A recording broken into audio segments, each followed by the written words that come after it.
Bonjour, je suis heureux de t'accueillir aujourd'hui pour ce temps de partage autour de l'évangile du jour avec l'Angélus.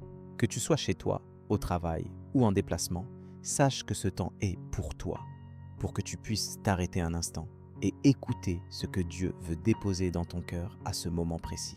Aujourd'hui, le Seigneur nous interpelle sur la puissance de l'évangile et sur la justice qui vient de la foi. Un thème qui questionne directement notre manière de vivre, de penser et d'agir. Peut-être as-tu déjà ressenti ce tiraillement entre ce que crois et ce que le monde attend de toi, ou encore ce combat intérieur entre la vérité et les apparences. La parole que nous méditons aujourd'hui nous demande: sur quoi fondes-tu ta vie?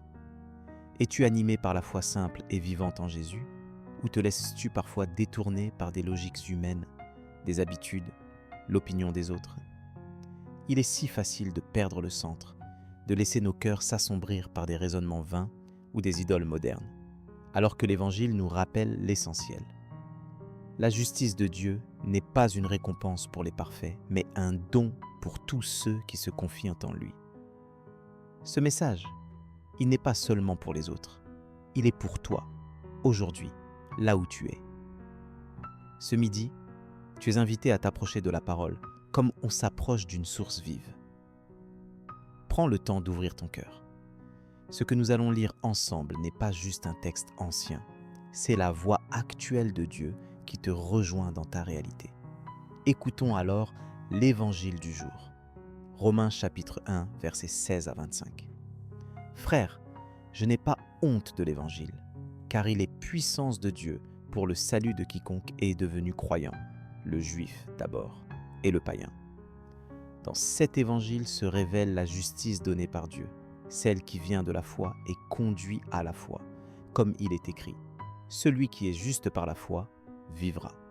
Or, la colère de Dieu se révèle du haut du ciel contre toute impiété et contre toute injustice des hommes qui, par leur injustice, font obstacle à la vérité.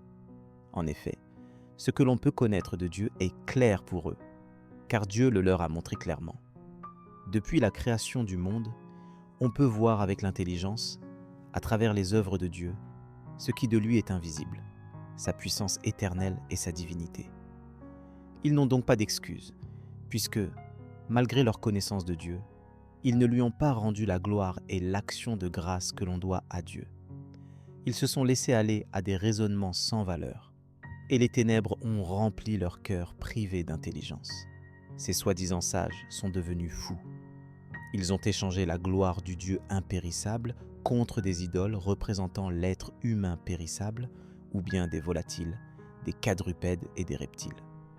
Voilà pourquoi, à cause des convoitises de leur cœur, Dieu les a livrés à l'impureté, de sorte qu'ils déshonorent eux-mêmes leur corps. Ils ont échangé la vérité de Dieu contre le mensonge. Ils ont vénéré la création et lui ont rendu un culte plutôt qu'à son Créateur, lui qui est béni éternellement. Amen. À la lumière de la vie de Jésus, ce passage prend tout son sens.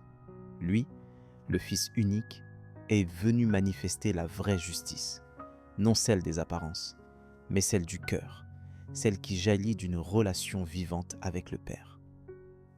Jésus n'a jamais eu peur d'affronter les regards, de déranger les certitudes, ou de dénoncer l'hypocrisie religieuse comme dans Luc chapitre 11, versets 37 à 41. En ce temps-là, pendant que Jésus parlait, un pharisien l'invita pour le repas de midi. Jésus entra chez lui et prit place. Le pharisien fut étonné en voyant qu'il n'avait pas fait d'abord les ablutions précédant le repas. Le Seigneur lui dit: « Bien sûr, vous les pharisiens, vous purifiez l'extérieur de la coupe et du plat, mais à l'intérieur de vous-même, vous êtes remplis de cupidité et de méchanceté. Insensé, celui qui a fait l'extérieur n'a-t-il pas fait aussi l'intérieur?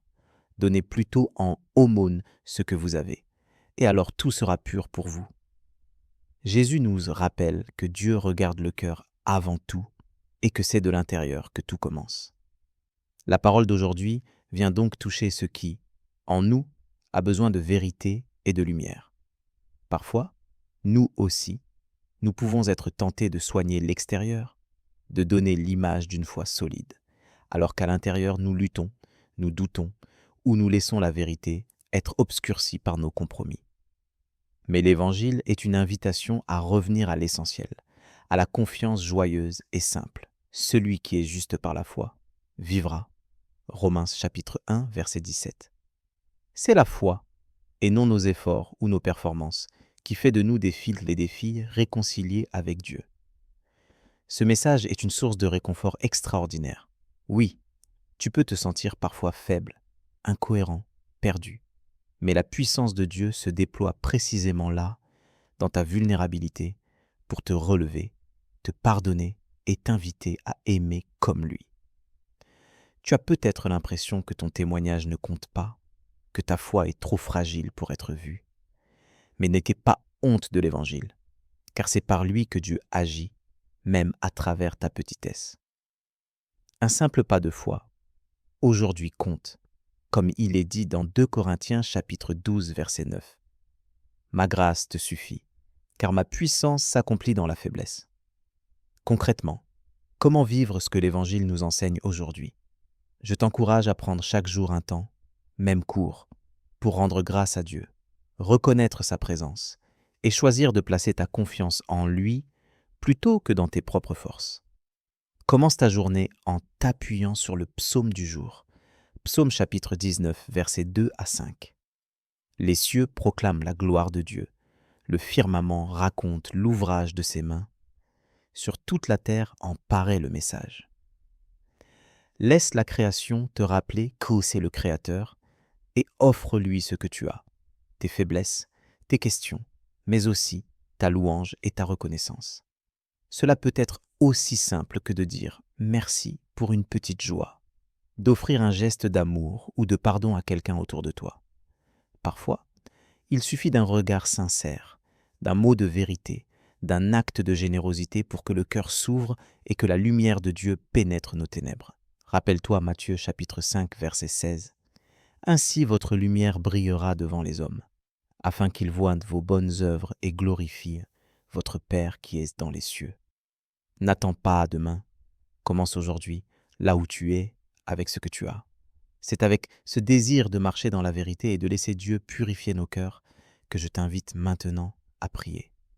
Seigneur notre Dieu, source de toute justice et de toute vérité, aujourd'hui, je viens devant toi tel que je suis, avec mon histoire, mes doutes et mes manques, mais aussi mon désir sincère de te plaire. Merci parce que l'Évangile n'est pas une leçon à apprendre par cœur, mais une puissance vivante, capable de transformer chaque recoin de ma vie. Apprends-moi à ne pas avoir honte de toi, à proclamer par mes choix quotidiens que tu es mon espérance et mon salut. Donne-moi la grâce d'accueillir chaque jour ta justice, non comme un fardeau, mais comme un don, une invitation à la confiance et à la liberté. Seigneur, trop souvent je regarde l'extérieur, je soigne les apparences, alors que tu attends de moi un cœur pur et disponible. Viens purifier mes intentions, éclaire mes choix, remplis-moi de la joie simple de celui qui croit. Aide-moi à discerner les idoles, petites ou grandes, qui prennent parfois ta place dans mon cœur, la recherche de l'approbation, le confort, le jugement des autres ou le découragement. Apprends-moi à voir ce que tu fais chaque jour autour de moi, dans la beauté de la création, dans les rencontres, dans le silence et la simplicité. Que ma louange t'appartienne, Seigneur, car c'est toi qui donnes sens à ma vie. Seigneur Jésus, je veux te suivre sur le chemin de la vérité et de l'amour, même quand cela me coûte, même quand cela me rend différent. Donne-moi le courage de témoigner simplement de ta présence, sans crainte ni honte. Que ta lumière brille dans mes paroles et mes actes, afin que d'autres puissent te rencontrer à travers moi. Père, je te confie aussi tous ceux qui, aujourd'hui, se sentent perdus, découragés ou indignes de ton amour. Viens leur redire qu'à tes yeux, la foi, même minuscule, ouvre un chemin de vie et de pardon. Viens relever ceux qui sont tombés, fortifie ceux qui doutent, embrase ceux qui peinent à espérer.